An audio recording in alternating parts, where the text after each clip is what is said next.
not least of all because the monarchy is about continuity. But I think for my brother, this is something he's been waiting for. The palace walls have witnessed centuries of secrets. Buckingham Palace, one of the world's most famous landmarks, a symbol of Britain, a stage for royal pageantry like no other. But nothing prepared the world, or the palace itself, for this. For years, whispers about Queen Camilla's uneasy spot in the royal family have swirled through Buckingham Palace. Camilla was trapped in an unbearable situation. She was practically a prisoner in her own home. The public vilified her. Now Princess Anne has shattered the silence, spilling the truth behind Camilla's sudden exile. And let's be real, having someone recognizable on the global stage is a huge asset. But Anne claims what went down inside the palace was far darker, far more personal, and it destroyed the king's trust. What secret pushed King Charles to banish Camilla from the palace? Stick with us as we reveal the jaw-dropping truth behind her exile,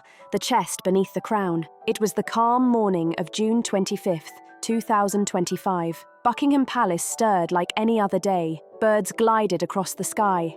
Guards shifted silently. The royal residence hummed with its usual quiet. But this peace wouldn't last. In the king's private chambers, something unusual broke the calm. Not a loud noise, not a scandalous scream, just a folder, thin, plain. Sitting among routine palace documents, it seemed harmless. King Charles III started his morning as always, reaching for his Earl Grey. His hand brushed the folder. Curious, he opened it and froze. Inside were sharp, unmistakable photographs, dated May 11th to May 13th. The photos had been snapped at a private estate near Windsor. The faces were unmistakable. Camilla and Edward Langley, a man who had served the royal household for years with unwavering loyalty. But these images revealed more than simple companionship. In one shot, Edward held Camilla close in a private room, wine glasses nearby, their closeness undeniable. Camilla had told Charles she was away on a wellness retreat, seeking peace of mind. The pictures told a very different story. Camilla was in a very, very unpleasant situation. She almost became a prisoner in her own home. She was vilified. At first, Charles tried to hope for some innocent explanation, but the evidence was too precise to ignore. These weren't tabloids' fabrications. Palace security had verified them. Edward's presence at the Windsor estate matched travel records, arrival, departure, even the timing. But the photos were just the start. As Charles demanded answers, the investigation uncovered a disturbing connection to April 22nd. On that day, Camilla had entered the Royal Heirloom Vault for heritage research. Nothing unusual, until a locked trunk left the palace with her that same week. No paperwork, no permission. The trunk never returned. Charles ordered his team to track both Edward and the trunk. Slowly, the pieces came together. The suite near Windsor where Camilla and Edward stayed. That's where the trunk had been delivered. No staff were allowed in. No one dared question it. Surveillance revealed something strange. Camilla's car had been outside the suite for nearly an hour. A trunk was carried out and vanished. Weeks later, on July 1st, Charles received a chilling report. Camilla had accessed the vault using an override code inactive since 2014, a code that should never have worked. On that same day, 2 royal treasures disappeared. Diana's caterpillar earrings and the Spencer choker, worth more than €650,000. To the world, just jewels. To Charles, priceless reminders of Diana, sacred symbols of memory and legacy. Now, the treasures were gone, and the deeper the investigation dug, the darker the truth became. Camilla hadn't just betrayed Charles as a wife. She had taken treasures tied to Diana, the crown, and centuries of royal history. Her private tablet, hidden in her rooms, exposed messages with Edward. The words were simple, but heavy. They hinted at more than romance. Desire, obsession, and plans that clearly had nothing to do with returning what was stolen. Charles finally pieced it all together. He wasn't dealing with suspicion anymore. He had cold, hard evidence of betrayal and theft. And the pain wasn't just personal, it hit the monarchy itself. The crown had been quietly stripped of dignity from within. Camilla, once trusted and seen as loyal, had become the center of a devastating, hidden scandal. No shouts, no alarms, only secret smiles and stolen moments wrapped in silk and expensive gowns. Charles didn't act immediately. He studied every report, sat in silence, staring at the empty space where Diana's choker had once rested. The confrontation would come, but he would face it as king, not just as a husband. This was no longer about love. It was about trust, legacy, and the very heart of the monarchy. Camilla's actions had shaken the foundation of the crown. Despite the heartbreak, Charles knew he had to rise above it to protect the legacy that remained. The question now, how would the king handle the betrayal? With his wife caught in the middle, let's uncover the shocking next move. Now, the treasures were gone, and the deeper the investigation dug, the darker the truth became. Camilla hadn't just betrayed Charles as a wife. She had taken treasures tied to Diana, the crown, and centuries of royal history. Her private tablet, hidden in her chambers, revealed messages with Edward. The words were simple, but heavy. They spoke not just of romance, but of desire, possession, and plans that had nothing to do with returning what was stolen. Charles finally pieced it together. He had moved beyond suspicion. Now he had undeniable evidence of betrayal and theft. The pain was no longer just personal. It struck at the monarchy itself. The crown had been quietly stripped of its dignity from within. Camilla, once trusted and seen as loyal, had become the center of a silent yet devastating scandal. No shouts, no alarms, only secret smiles and stolen moments, all wrapped in silk and expensive gowns. Charles didn't act at once. He studied every report, sitting in silence, staring at the empty space where Diana's choker once rested. He knew the time for confrontation would come, but as king, not merely as a husband. This was no longer about love. It was about trust, history, and the very heart of the monarchy. Camilla's actions had shaken the crown's values. Despite the heartbreak, Charles would have to rise above it and protect the legacy that remained. And it's a huge advantage if you have somebody who can be recognised as that, and not just in your country, but around the world. The burning question now, how would the king handle his wife's betrayal? Let's uncover the shocking answer. On the evening of July 1st, 2025, a tense, quiet showdown unfolded inside Buckingham Palace. While most of the residents remained calm, one private chamber was thick with unease. King Charles III had summoned Queen Camilla to the Blue Room. The request was sudden, unexpected, not a scheduled meeting, yet heavy with urgency. When Camilla entered, the atmosphere shifted instantly. The grand double doors closed behind her, sealing them in. With a single gesture, Charles dismissed the staff, leaving the two of them alone. What happened next wasn't a casual discussion between king and queen.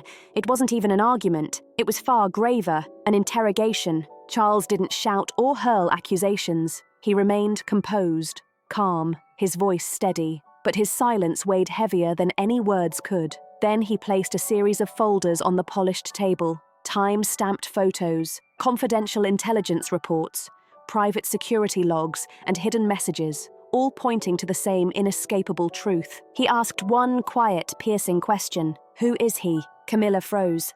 The question unsettled her completely. Hesitation flickered across her face. She scrambled for answers, mentioning an old acquaintance, talking about a wellness retreat, noting that Charles had been busy with parliamentary duties. But the calm interrogation had already cut through her defences, but her words came out scattered, weak, and unconvincing. Her story had no structure, no flow, nothing added up. Charles listened silently, never interrupting. Then he opened another folder. This one held the royal vault records. The details were precise, leaving zero room for doubt. Between April 18th and April 22nd, Camilla had accessed the royal heirlooms vault multiple times. She had used a code reserved only for the most trusted family members. The record showed that on one day, she entered at 9:42 a.m. and didn't leave until just after 1 p.m. On another day, she returned with a trunk. The trunk had never been inspected, and according to the logs, it never came back. At this revelation,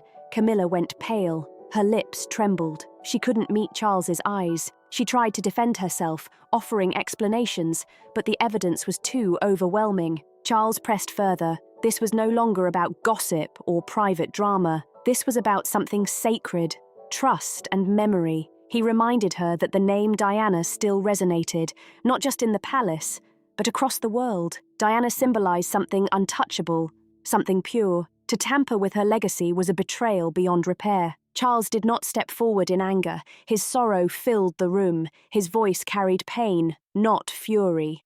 This was about betrayal, yes, but more than that. The misuse of something priceless, Diana's inheritance. Then came the most shocking blow. Diana's pearl earrings, gifted in 1986, were missing. No record authorized their removal. No one had signed them out. Yet, just days before, those same earrings had been spotted on Camilla's daughter at a public event. When Charles demanded an explanation, Camilla had nothing, only tears. She wept, insisting it was a misunderstanding, but her words carried no weight.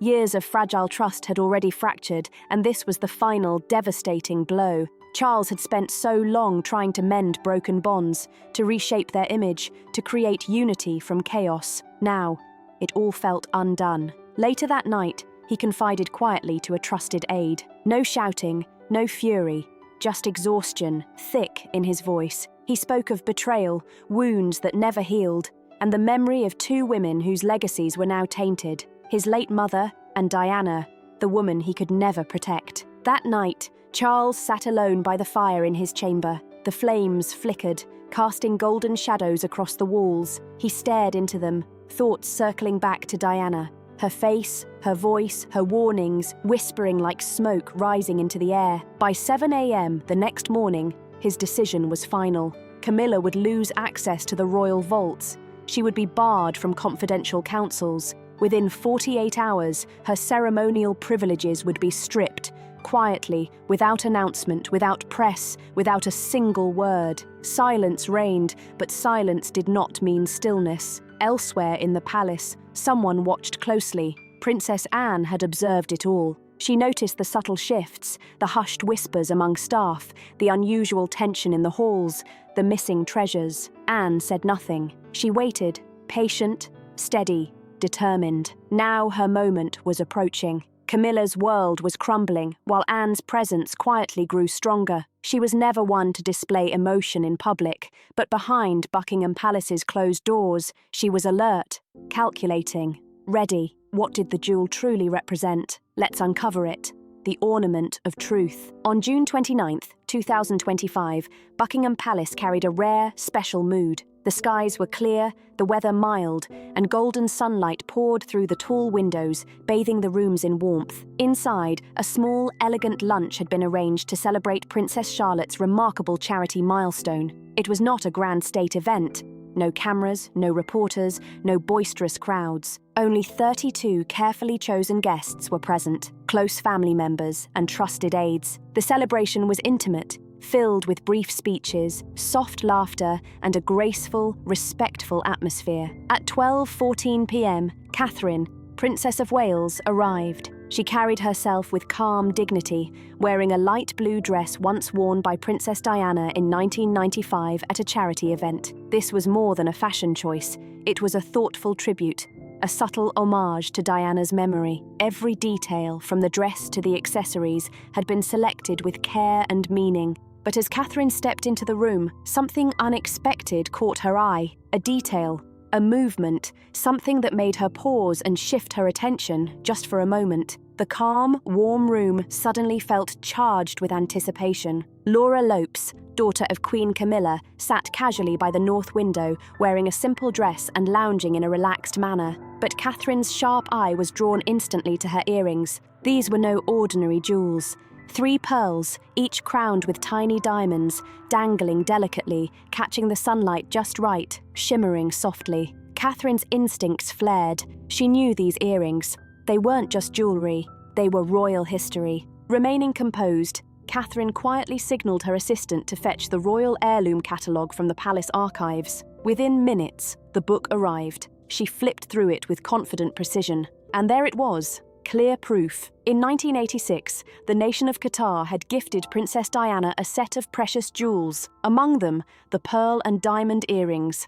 Records confirmed every detail, the design, the clasp, the serial number, making them unmistakably Diana's. Palace protocol was clear. These earrings were not to be worn by anyone else. They had been carefully preserved for Princess Charlotte, intended to pass to her on her 18th birthday in 2043 as part of her inheritance. And yet, here they were, dangling from the ears of someone with no rightful claim. Catherine remained calm, showing no outward reaction. She simply observed, noting every detail, and waited. At exactly 12:42 p.m., while the room still hummed with casual chatter and soft laughter, Catherine turned toward Laura, her voice polite but edged with steel. "Can you tell me where you got those earrings?" The words cut through the room like a bell. Conversation stopped. Laura froze, startled and visibly unsettled. After a tense moment, she stammered out an explanation, claiming the earrings had been a gift from her mother, passed down as if they were hers. Catherine didn't argue. She quietly handed the earrings to the palace's gem expert, who had been alerted earlier due to heightened security concerns. Tests began immediately. By 1 p.m., the results were in. The earrings were authentic, original, and had last been officially recorded in March 2023, locked safely in the palace vault. They were never meant to leave storage. The truth was undeniable. An uneasy silence fell over the room. Later that evening, at 10:08 p.m., Prince William returned from another engagement, unaware of the day's dramatic events. Catherine greeted him softly, whispering one single word in his ear: confirmed. That word was enough. William understood instantly. A quiet tension swept through the palace. Staff moved differently. Doors were closed with extra care. Conversations became wary glances. Charles received word that afternoon. He skipped attending the lunch and met immediately with his legal advisors. This was no longer a matter of misplaced jewelry. It was loyalty, legacy, and respect. To Charles, the earrings were not just jewels. They were Diana's memory, a bridge to the past, and a promise for the future. Seeing them worn by someone outside the family felt like a violation, a theft of trust. That night, William spoke firmly. With everything that had happened, could King Charles ever trust Camilla again? Let's find out. The day trust died. On the calm afternoon of July 3rd, 2025, something highly unusual unfolded inside Buckingham Palace. Outside the grand gates, all was quiet. No reporters, no TV crews, no flashing cameras. From the outside, the palace appeared serene, but deep within, a storm was brewing. In one of the most secure rooms, only 5 people were present: King Charles III, Prince William, Princess Catherine, Princess Anne, and a senior royal advisor. The heavy door was locked, and no one else was allowed in. The silence was thick, tense, unlike any ordinary royal gathering. This wasn't about charity events, official tours, or ceremonial duties. This was far more serious, an issue that carried weight beyond family disagreements. At the head of the table, Charles sat, his face unreadable. Before him were neatly stacked files: photographs, security logs, expert reports from gemologists, and detailed notes highlighting troubling discrepancies in the royal heirlooms. The evidence was undeniable. Someone had crossed a line that could not be ignored or forgiven. Princess Anne, normally calm yet outspoken, could not hide her fury. Her face was pale, lips pressed tightly, hands clenched as though restraining words too sharp to speak. She did not raise her voice, but her anger filled the room. And it wasn't just personal. It was about the crown itself, the legacy and the trust that had been shattered. It was about something far deeper: the misuse of family history, the exploitation of grief, and above all, the insult to the memory of their late mother, Princess Diana. Prince William sat motionless, his face unreadable. He remained silent for a long stretch before finally speaking a single, precise sentence. His voice was steady, yet the emotion behind it carried far more than anger. It was the voice of someone who had endured pain with quiet, unwavering strength. Beside him, Princess Catherine sat composed, holding a new file in her lap, a meticulously prepared inventory of the royal vault. She said nothing, but her silence spoke volumes. Her presence radiated calm resilience, as if she were ready to shoulder whatever storm lay ahead. After the long, heavy pause, King Charles finally spoke. He wasted no time. 5 direct orders followed. Starting July 4th, Queen Camilla would no longer enter any royal residence. Her communications team was immediately reassigned. Access codes to the royal vaults and private archives were changed before midnight. Her royal security detail was withdrawn. While she would retain the title of Queen Consort, all official duties were stripped. There would be no announcements, no cameras, no speeches, but the impact was monumental. This was no longer a private family matter. It had become a question of royal law. custom, and history. That same night at Clarence House, Camilla received a letter, hand-delivered, bearing the royal seal. Inside, the king's words were brief, but chilling. At the end, in his own handwriting, 3 words struck like a hammer: trust has been lost. By July 6th, secrecy collapsed. At 6 a.m., the front page of The Times ignited a scandal nationwide: Queen Camilla in secret affair and jewel theft. The article displayed photographs from May 2025, showing Camilla at the Windsor retreat, holding hands with a man who was not her husband, walking through private gardens hidden from public view. Even worse, the investigation revealed that royal vault logs showed unauthorized entries and several missing heirlooms. The most shocking evidence emerged when a photograph of Camilla's daughter, Laura Lopes, surfaced alongside an old image of Princess Diana. Both women wore the exact same rare earrings, the 1986 Qatar diamond drops gifted to Diana during her Middle East trip. These jewels had been locked away in the royal vault for decades. They were never meant for Camilla, and certainly not for Laura. Social media erupted instantly. Hashtags like #CheatingQueen, #DianaDeservedBetter, and #NotMyQueen trended worldwide. A viral video compared Laura wearing the earrings with Diana's iconic portrait, captioned, "History stolen before our eyes." Within just 12 hours, it had amassed nearly 5 million views. This was no longer a royal scandal, it had become a national heartbreak. Public anger wasn't just about missing jewels, it was about betrayal, disrespect to Diana's memory, and the values the monarchy was meant to protect. Inside Buckingham Palace, chaos reigned. Staff worked around the clock, sending urgent messages, rearranging offices, and bracing for the fallout. The BBC even interrupted regular programming with a live special, "The Queen Who Crossed the Line." Tabloids were merciless. One headline screamed, "Legacy looted," another, "Betraying Diana twice." The most devastating read, "Camilla's final fall." The palace and the nation was watching, horrified. Public opinion shifted overnight. A YouGov survey on July 7th confirmed the dramatic turn. Camilla's approval rating had plummeted to just 21%, the lowest since she joined the royal family in 2005. In contrast, Catherine's popularity skyrocketed to 85%, making her the most admired royal figure after the king himself. Even young Princess Charlotte became a symbol of innocence, hope, and the future of the crown. For many, this was more than a scandal. It was justice delayed, finally served. It was a moment of closure for Diana and the nation that had loved her so dearly. In his private study, King Charles took one final, decisive step. Alone at his desk, he signed a document that made Camilla's exile permanent. Would this day mark the definitive end of a chapter in her life? The silent fall of Camilla. On July 7th, 2025, a historic moment quietly unfolded inside the British monarchy. At 8:15 a.m.,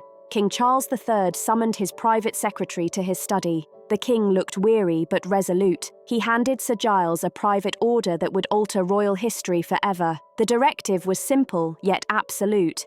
Camilla was to be cut out of royal life. There was no dramatic confrontation, no shouting, no public spectacle. Instead, the palace released a calm but firm statement. It declared that Camilla would lose all ceremonial roles, could no longer attend royal events, and her name would be removed from every official programme. The decision was final, marking a silent yet devastating fall from grace. Even more, Camilla was banned from entering the royal vault, and all communication with the family was completely cut off. Though she technically retained the title of Queen Consort, in reality, she had been erased from royal life. That very afternoon, palace staff moved swiftly. Security systems were reset, locks were changed, and her personal aides at Clarence House were quietly dismissed. By 6 p.m, her belongings were packed, her staff gone, and she was driven in a black car to Ray Mill House, her private estate in Wiltshire. From that moment, she was forbidden from stepping foot on any royal property without the king's written permission. There was no official announcement, no fanfare, yet she had been silently cast out. For 2 days, Camilla remained alone at Ray Mill.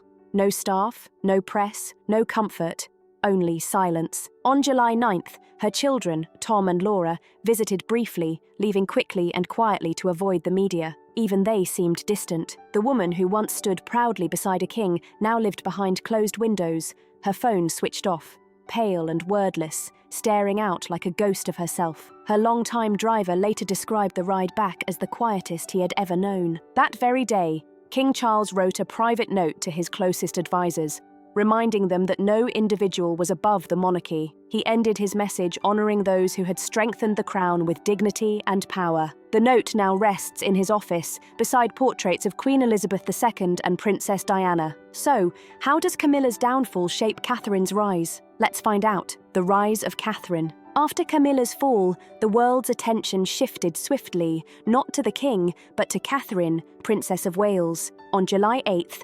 2025, at 10:30 a.m., Catherine entered the royal vault at Windsor Castle, accompanied only by Lady Eleanor More, the Crown's head archivist. In the chilled, echoing vault, they approached the section devoted to Princess Diana. Piece by piece, Catherine carefully secured Diana's treasures: the 1981 Spencer choker, the 1985 sapphire brooch, and a deeply personal letter Diana had written to William in 1997. Each artifact was reviewed, recorded, and placed under new security locks. From that moment, only Catherine, and in the future Princess Charlotte's royal mentor, would be granted access. Before leaving, Catherine placed one final envelope in the vault. On its front, her handwriting addressed Charlotte, a note of love, courage, and remembrance for her mother. The moment was quiet, but those present said it carried more power than any public speech. It was not about authority. It was about honor, protection, and the enduring legacy of Diana. That evening, Kensington Palace released 2 photographs.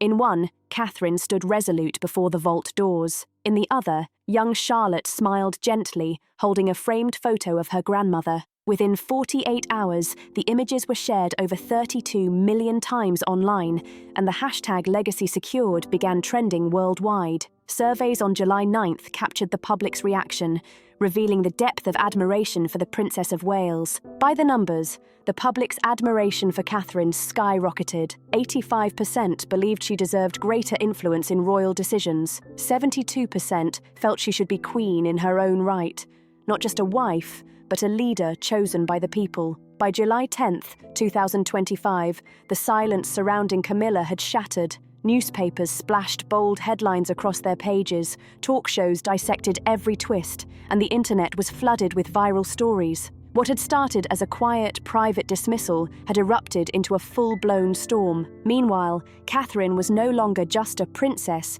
duchess, or future queen consort. She had risen as the guardian of Diana's legacy, protector of Princess Charlotte's future, and the steadfast pillar holding the royal family together. Her grace, wisdom, and quiet strength captivated the world. And now, the big question remains: what do you think about Princess Anne's revelation on why King Charles banned Camilla from the palace? Share your thoughts in the comments. Don't forget to like, share, and subscribe for more shocking royal revelations.